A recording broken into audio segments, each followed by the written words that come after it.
Hello guys, and welcome back for another video. Today I'm going to be playing MANOR, which is a new game. I believe it's in pre-alpha right now. So apparently there's bugs. I didn't see any during this gameplay, but it basically looks like a game mixed between Total War and Banish, if anyone has played those games. So sit back and enjoy this video. Leave a like if you enjoyed it, and get ready for part 2. So coming into the game here, I thought this was a pretty cool feature that they added here. They let you choose from any emblem to any pattern that you want to do, and they also let you choose the color scheme. Now, I just went with this look, and you'll see at the end here, because I think this looked the coolest for what I wanted for, my peasants living under me. So I think this matches our tribe the best, and if you don't agree, go F.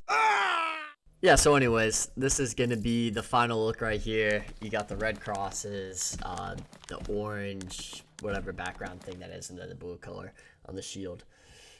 I thought this picture fit it nice, and for the name, we are going to do Sir Bottom. I just thought it was a fitting name for this guy because he just looks like he'd be named that. But anyways, so this right here, I'm trying to figure out what what these three little pictures are up here, and like this one said restoring peace, so I thought that one sounded the nicest. And at the end of the day, what we want is nice. This one to the right on the edge, I mean, that just sounds crazy, and honestly, I've never played this game before, and I haven't played Banish in such a long time that I'd probably get everyone killed in the first like 10 minutes of playing this game. So I went, you know what, F it, we're gonna do restoring the peace because that just seems nice. Learn the game, whatever. This stuff, I don't know what AI opponents is. I'm not sure why they don't have it on. It says work in progress. I remember reading and seeing that you could go up against AI bandits and stuff that come raid your place, but anywho, but all this stuff, it's not really important. Like, I guess you can lower it if you want to. I just kept everything at medium. All right, and this is where the money is made right here. We got our nice little base camp here we got 10 people. Build up your own town, your manor, and when ready, press claim towards regions owned by your opponents. Once claim has been pressed, be ready for battle. All right, bet. Yeah, so this right here, I'm just trying to figure out what the heck is going on. So like I see that we have a clay deposit over here. I'm sure we could get some peasants to mine that to go towards our money. This right here is food. We got 20 bread, so these dudes can last for at least like 4 or 5 years just off of that. Maybe some crumbs every dinner. But basically right here, I'm just trying to figure out what the heck is going on. We got supplies over here, so I'm guessing we gotta put a storage, and then we got a hitching post. No idea what that means. This right here I thought was a cool feature. It says it's still in early development, but honestly, it looked really clean to me. Like, honestly, everything here looks amazing. The graphics are freaking awesome for being pre-alpha, but I think this is a cool feature, just being able to go into your own town. And I bet this is going to look freaking sick. Like, once you get it all built up, once you're a year or two in, and you got over 50 people walking around doing their own stuff. Because the thing I've noticed in this game too is that everyone actually goes around and does stuff. They don't just sit around and wait for what you're doing. Like, they continue on throughout their life, like you would in real life. So I thought that was a pretty cool feature.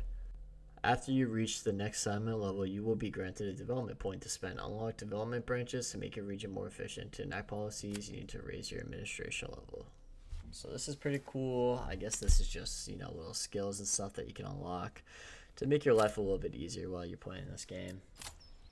So here I decided that I was going to build a house for these dudes so they don't get cold and they have somewhere to sleep and they can stop complaining to me.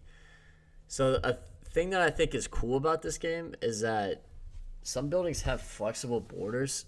So you have to place 4 points. But, and you're going to see here, like, I'm trying to figure this out, how it works.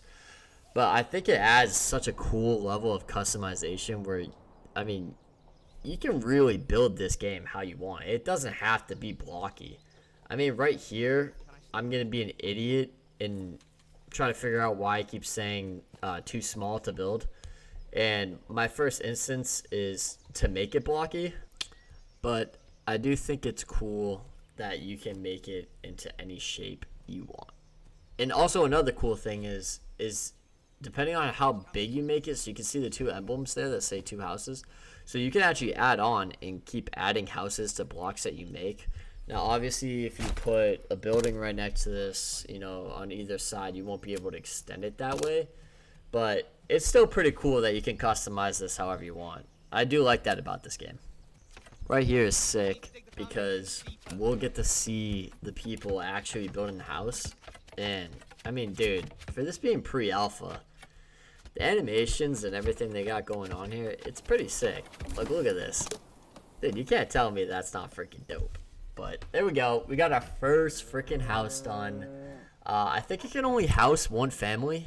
So we're going to have to build more here in the future. But here you can also see that there's requirements for these. So this, it needs water access and it needs a church nearby. So we're just going to try to find the water well right here. And then you can see these blue lines pop up. Now these blue lines are underground water. So you have to place these wells on top of them or they will not produce water. So I'm just trying to figure out the best spot that I want to put it here. Because I feel like a well should usually go in the center of the town. And I know I only have one building right now. So I want to put it somewhere nice. So here we're going to try the road feature. I'm not really sure if I like it too much. I do like the free form of it, but at the same time, I don't know, it's just kind of weird. Like when you place it down, it does this weird, like you can see it here, this curvature thing, but I'm just going around this because, I don't know, this is going to be a main part of the civilization, so we'll just put that there, so that's fine. But the thing I've noticed with this game too is with the roads, you have to make them going everywhere, because with that ox that you have, apparently when it goes through the grass without a road, it slows it down. I'm not sure by how much, but you can definitely see it. So now I'm gonna look for, I think it was called the granary, to store the food, because if you leave the food out to the elements, eventually it will get destroyed and you'll lose that food. So that's not good, considering the fact that we only have 20 pieces of bread and we still don't have a farm yet. So it's kind of important that we have this. So I found it right here. So I'm trying to think of a good spot to put this. I don't know if it really matters where it goes per se, but I do like the fact that you can rotate these buildings. There's a huge arrow that tells you, you know, where it's gonna face. So I think we'll put it right next to this first house.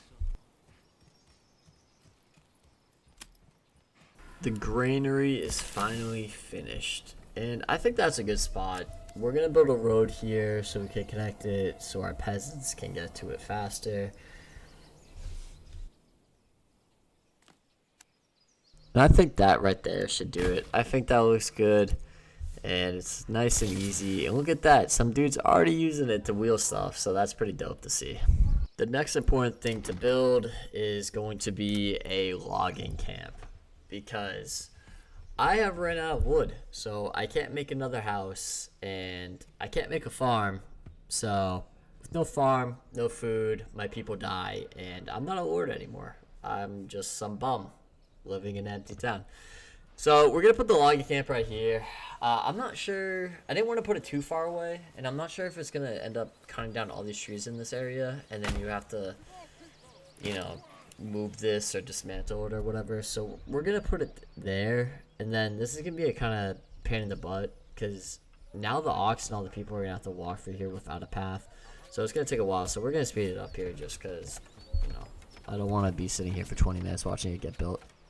And here we go. The log camp is finished. I'm going to assign a family here. I can tell a challenging part of this game is going to be assigning people, because if everyone's assigned to a job, if there's construction, then, you know, the job is more important than the construction. So they'll get to the construction whenever they can. But we'll assign a family there right now. We don't have that many people right now. So the next thing we're going to do is a storehouse. Just because I didn't realize that your goods, if they're just out there, they get ruined too if they're just in the rain. So we have to build a storehouse, but first we'll build another house here because I didn't realize that I had so many homeless people, And again, plot too small. So that's something that I'm gonna have to continually figure out. Here I am trying to make a triangle house. Still did the same thing. Literally moved it like maybe a centimeter, and it's it's still small. And then I realized, oh hey, you know what? Let's put a third plot here. You know, it's just a mess, dude. Running your own town, it's not easy. It's not easy, as you can see. We're still struggling with the plot too small, but don't worry. I promise you, we'll figure this out eventually. Well, we're out of wood, so might as well build a field while we're at it, because eventually we're gonna need food, and I think we're already running low. So this right here, if it's red, it's bad. If it's yellow, it's alright, and if it's green, hey, that's the best one right there. So I think it recommended that we did like 1 point something acres, I believe. Right here, I'm just kind of trying to figure out where I want it to go and what would look best. And I honestly thought against the road would kind of look nice, because then people driving by could see that my people are fed. And we have enough food for other people to move in. So feel free to come by, you know, and come join our community. We have a massive field with massive food. You're never going to go hungry when you're in the exposures town. So I think that's good. That looks good right there. And I think we're going to do, I think I ended up choosing hay.